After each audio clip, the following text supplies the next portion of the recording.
Getting right into it, over the course of the weekend, the Cavs signed Evan Mobley to the standard rookie max extension, 5 years, $224 million, with the potential to rise up to $269 million if he reaches certain incentives.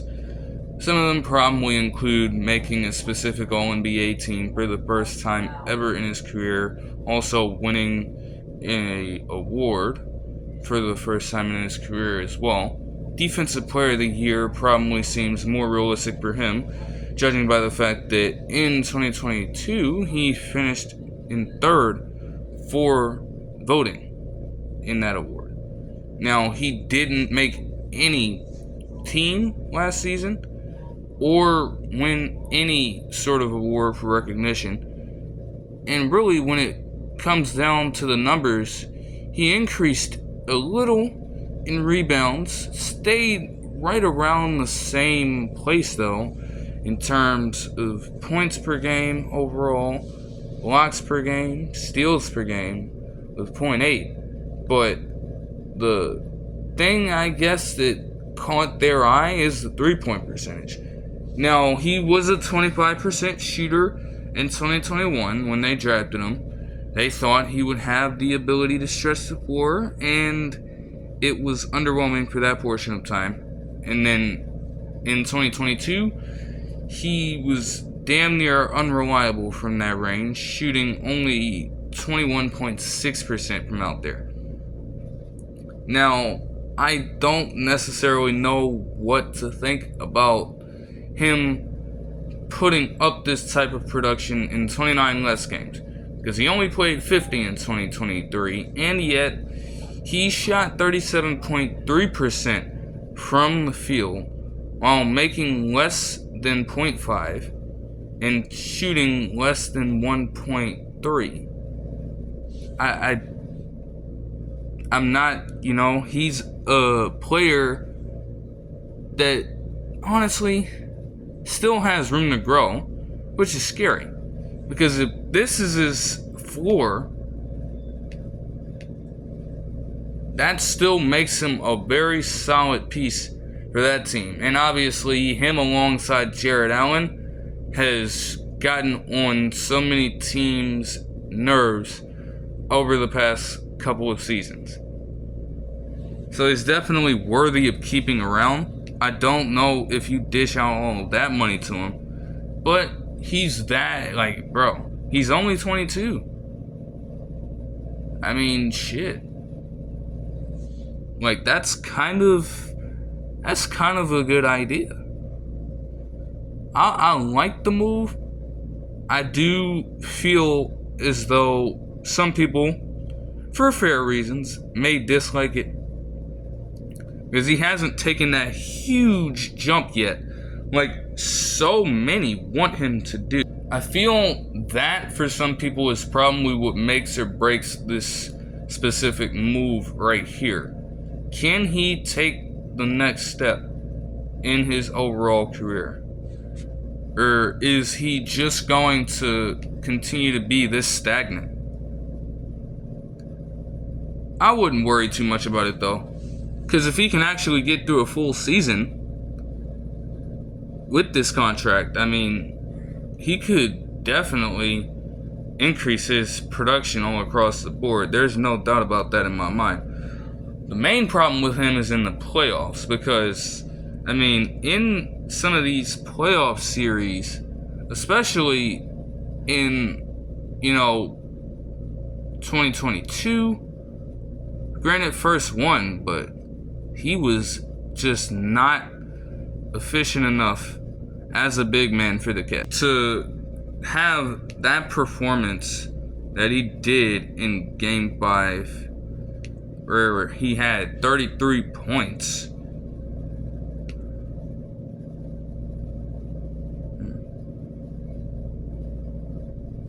To put up 33 points in a closeout Game 5 is all cool and everything, but they want to have that happen consistently.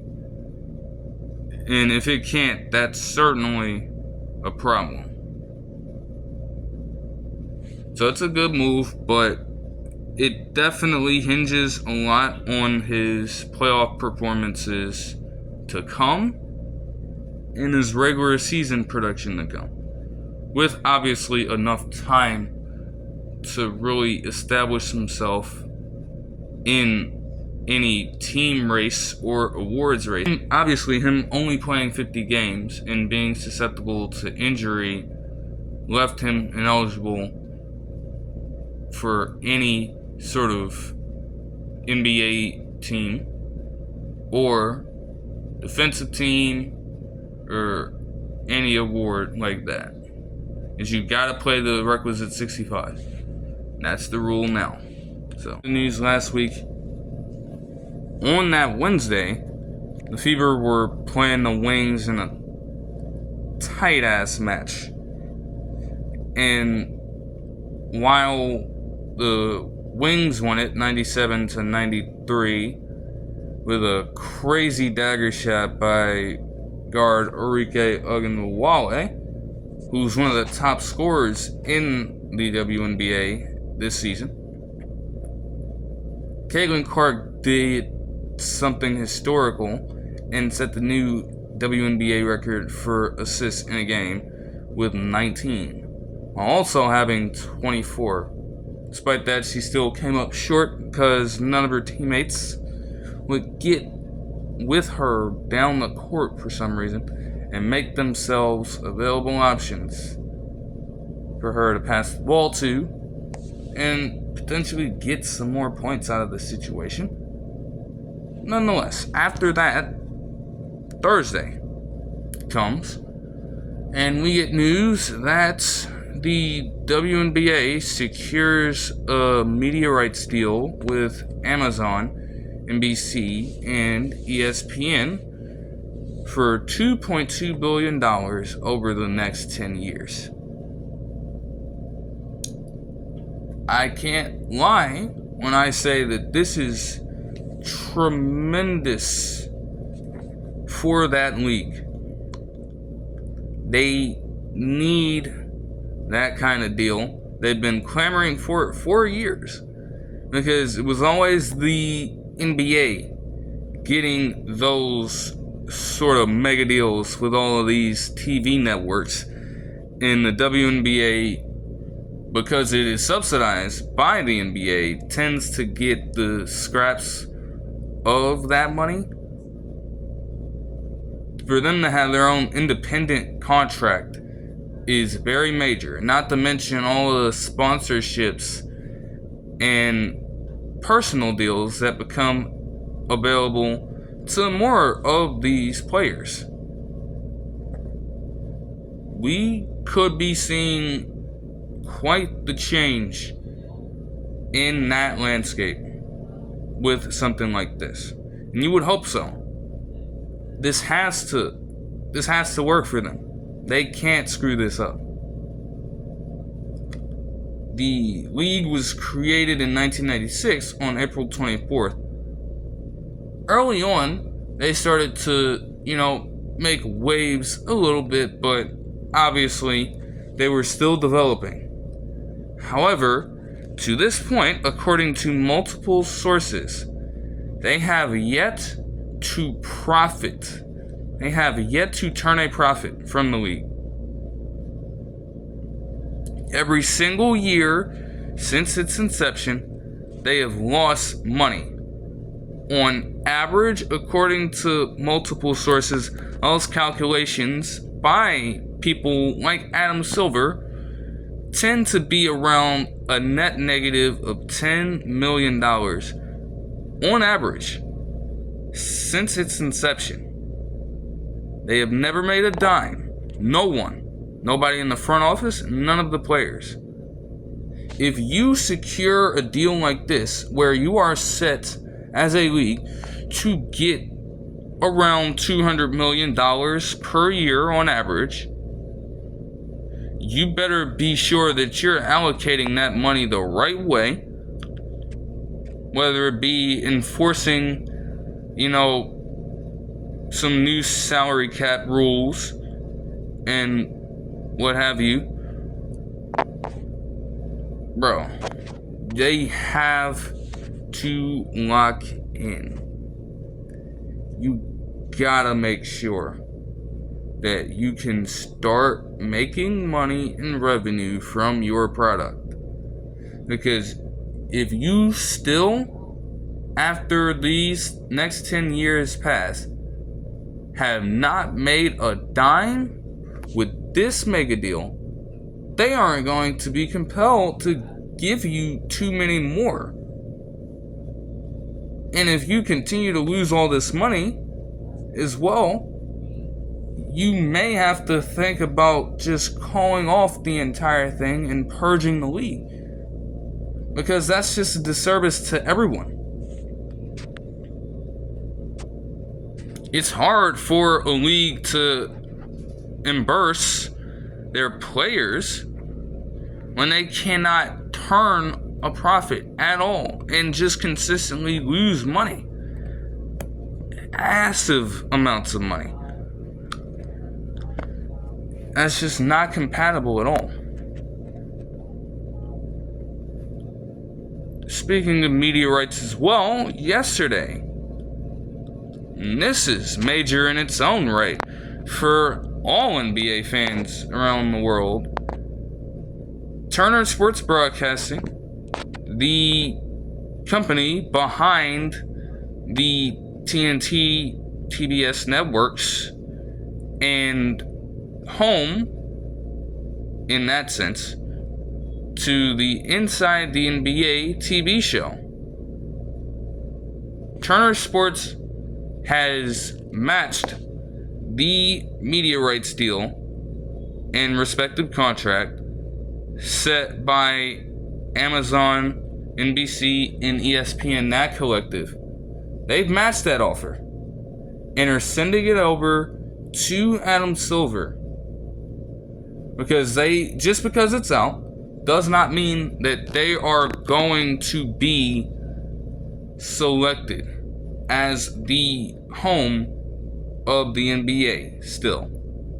But the fact that it's out there means that there's a chance that we have NBA on TNT after the 2024-25 season, and that Inside the NBA could potentially stick around and remain a show with all the members of the team.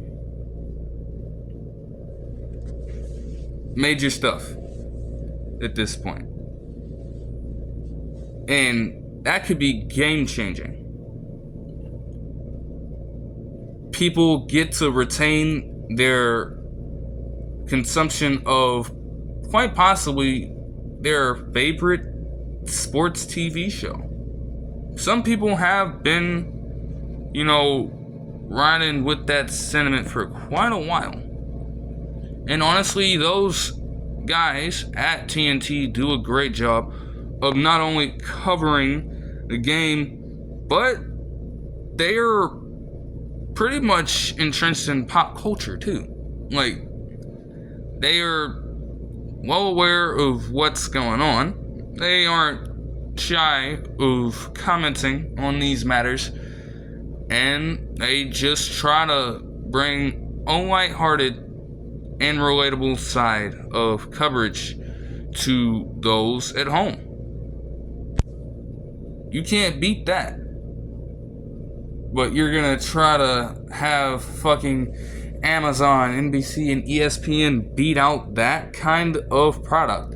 We all can agree for the most part, because if Amazon, NBC, ESPN, that collective gets the rights to the NBA, who are they going to, get to host potential NBA shows?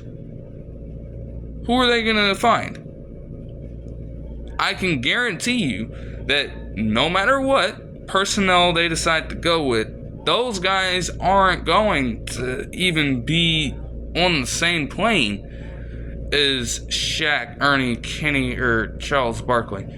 I doubt it. Like, those guys are a one-on-one group, They've been at it for all this time.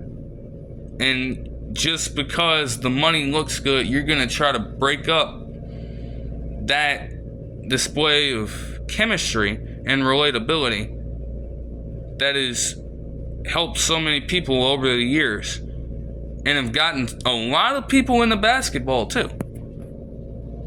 You cannot possibly lose a product like that. With them sending it over, it at least stays alive. The hope of it being around after the 2024 season stays alive, and that's great to hear. That'll do it for this one. I hope you guys enjoyed the video, and I'll see you guys next time. Peace.